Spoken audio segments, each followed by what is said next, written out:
Good afternoon, ladies and gentlemen. My name is Wygate from ICPAS, and I will be the moderator for this breakout session, Steering SMPs Quality Assurance Framework. For this session, we are pleased to have with us Ms. Monica Yong, Head of ICPAS Practice Monitoring Department, who will share with us a new quality assurance framework put together by ICPAS to help our SMPs achieve better audit quality. We are also very glad to have Mr. John Lim, Co-Managing Director of HT Koo and Associates PAC, who will share with us his personal experiences of implementing SSQC1 in his firm. After the two presentations, we will have a Q&A session. Without further ado, let us invite Ms. Monica Yong on stage to share with us the new QA framework. Monica, please. Hi, good afternoon, ladies and gentlemen. Hope everyone has got good hearty lunch just now. I guess some of you are trying to fight the Z monster to keep awake. Okay, I'm Monica, the head of practice monitoring from ICPAS. But today I'm not wearing the PMP hat, the practice monitoring program hat. Instead, I have the privilege here to share with everybody the QA framework, the quality assurance framework put together by ICPAS, especially for the SMPs in Singapore. To start off today's session, I think it's timely to ask, what exactly is quality assurance? Or maybe we should ask, what is not quality assurance? Quality assurance is not quality control. Yeah? Quality control makes sure that the results of what we do is what we expect it to be. And quality assurance makes sure what we are doing, the right things that we're doing, is done the right way. So in audit terminology, quality assurance is like preventive controls, and quality control is detective controls. And a lot of people have the misconception that having quality assurance means that there's more time needed to spend, more costs, and therefore reduce profitability. But that's not necessarily so. Quality controls is a balance, strike a balance between the time spent, the money incurred, and the quality read from the whole QA framework.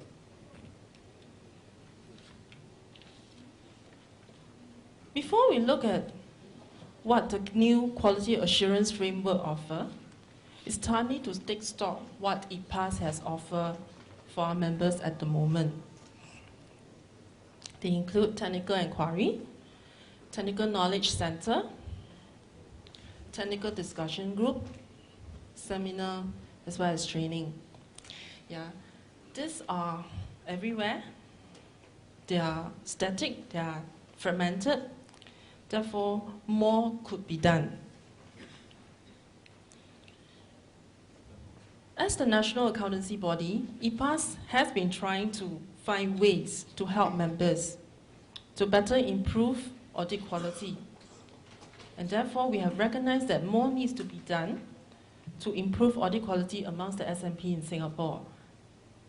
Therefore, we have put and integrate what we have in the existing framework and add or additional initiatives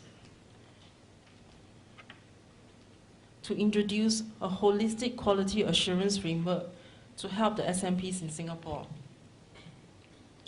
The objectives of the QA framework, the quality assurance framework, includes number one, to promote audit quality amongst the SMP in Singapore, to address the technical and management needs of the members, and more importantly, to enhance the CPA Singapore brand. At the moment, the mandatory PMP, Practice Monitoring Program, is administrated by ACRA. This is, however, reactive. ICPAS believe that more could be done to better equip the members in their audit practices. Therefore, the QA framework that ICPAS is rolling out is independent and separate from the current PMP team. We believe that with a holistic quality assurance framework, together with the existing practice practice monitoring program will bring about enhanced audit quality. And the QA initiatives also seeks to address some of the requirements required under the SSQC1.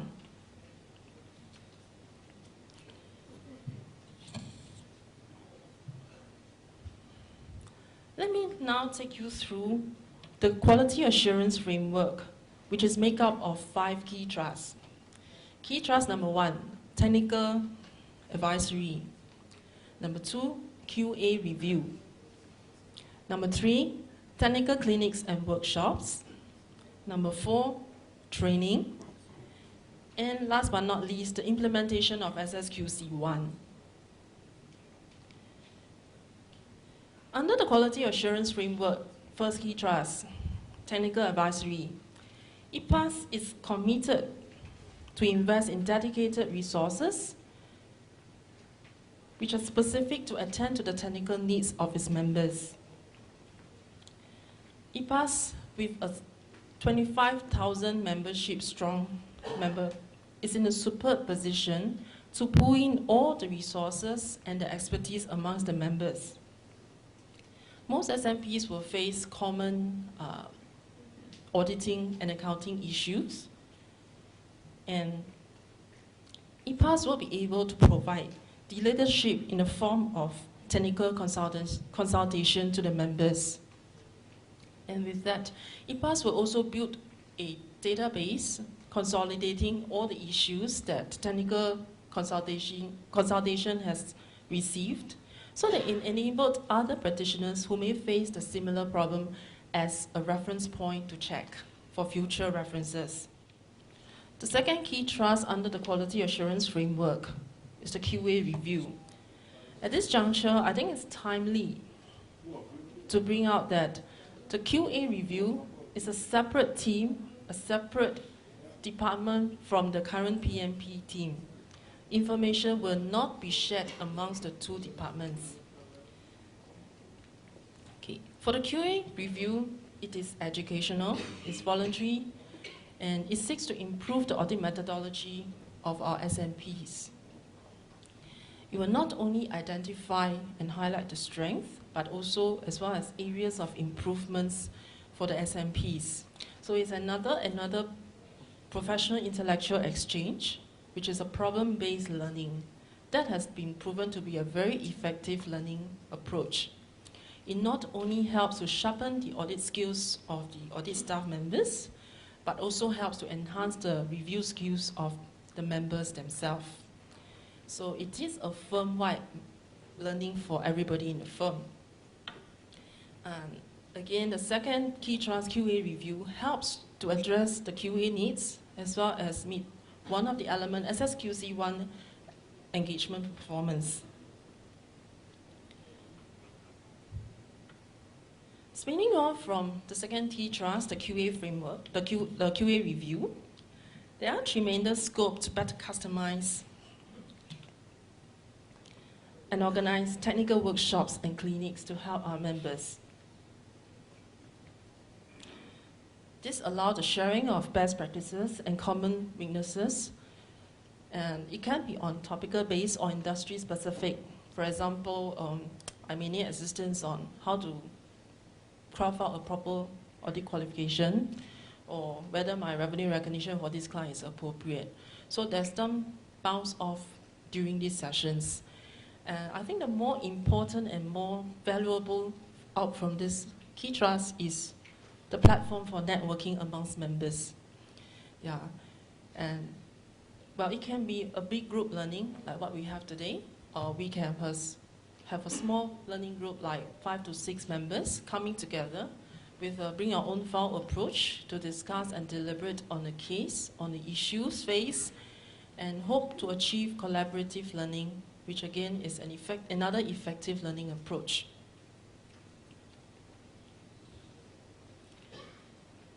Okay. Again, this also helps to serve the QA needs as well as meeting the SSQC1 requirements under engagement performance. And again, spinning off from the QA review, there are tremendous scope to better customize and meet the training needs of the SMPs. As most of y'all should be aware and are aware, ICPAS, our training arm, has got our structured audit core training program to cater to the different training leads for different level of staff. And working with agencies, we also have fundings available to help defray the members in areas of their training course.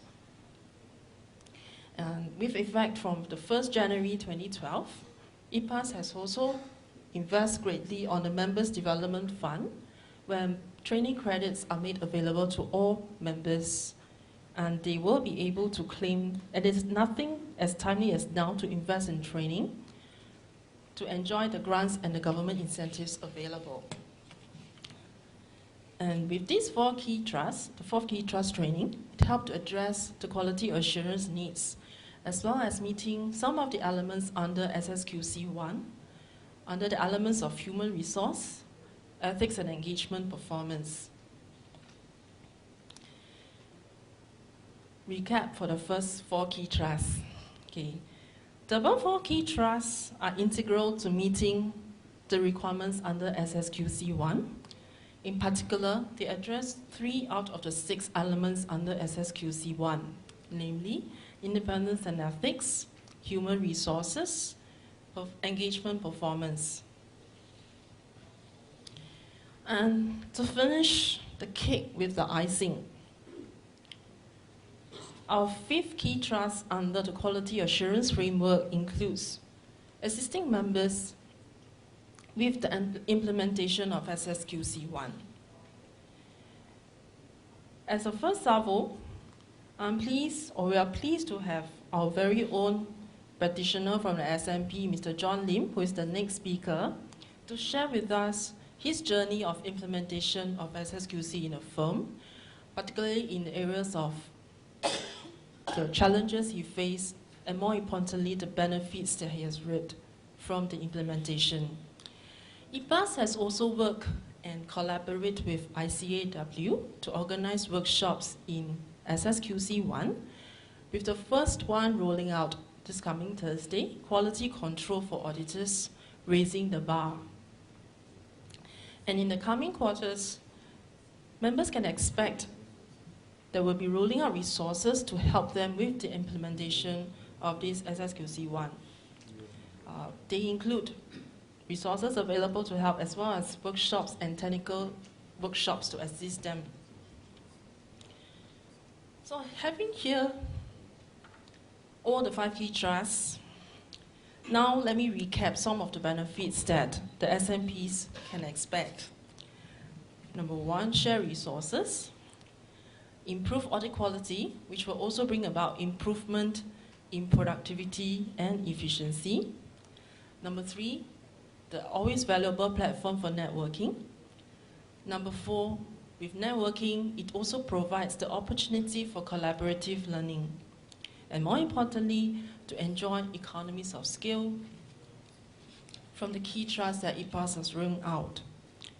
If I may just put these benefits into a SMP setting, okay, to see how the quality assurance initiatives can interact and integrate with the existing SMPs. Right. In the typical SMP, these are the usual functional areas. They include tax services, audit services, other services, probably in the areas of valuation, consultancy, etc. SMPs may not have the resources to invest in technical training or quality assurance initiatives. ICPAS, through its framework, allows shared services amongst the members, such that individual SMPs can gain access to technical advisory, training, as well as QA review. This must go about with achieving improved audit quality at reduced costs. To summarize, the quality assurance framework is a members-oriented approach, especially for the members, addresses the needs for SMPs, is voluntary, and it definitely needs the members' support to work cohesively, pulling out the know-how and expertise. And as the initiatives roll out in the expected quarter 2 and 3, there will be communications to the SMPs so that we can better update with the details as and when they are rolled out. And remember, when I started this presentation, I started with a question: what is quality assurance? Being auditors with professional skepticism, you may have realized that I have not quite provided an answer to that. So in summary, what exactly is quality assurance? Let me end off this presentation by sharing and drawing an analogy of audit quality assurance with what we are something familiar with in our daily life, the quality of life. So what contributes to quality of life? Good food. Maybe the oilier the food is, the better the taste. With good sinful food, we need exercise, okay, to look good, keep our mind healthy, look young. But having good food and exercise may not be enough. We need to go for a regular health check to make sure that we stay in tip-top, in the pink of health. And being social animals, we need good companionship, good friends, good colleagues. Family, good family, yeah. And we also need spiritual needs. So all these will contribute to good quality of life. So drawing the same analogy for quality of life to the audit quality assurance. Just like having good food is essential, we need to have good knowledge to do our job effectively, to perform our job properly. All right? And then good exercise is like training. We need to have constant training to recharge ourselves, to make sure that we are keeping abreast of what we should be knowing. And our QA review, remember my second key thrust, serve as a health check to periodically take stock of where we are, how we are doing in terms of our own audit methodology. And companionship, yeah. Remember, the important element for members to come together under our technical workshops and clinic is networking. So this is a good platform for networking.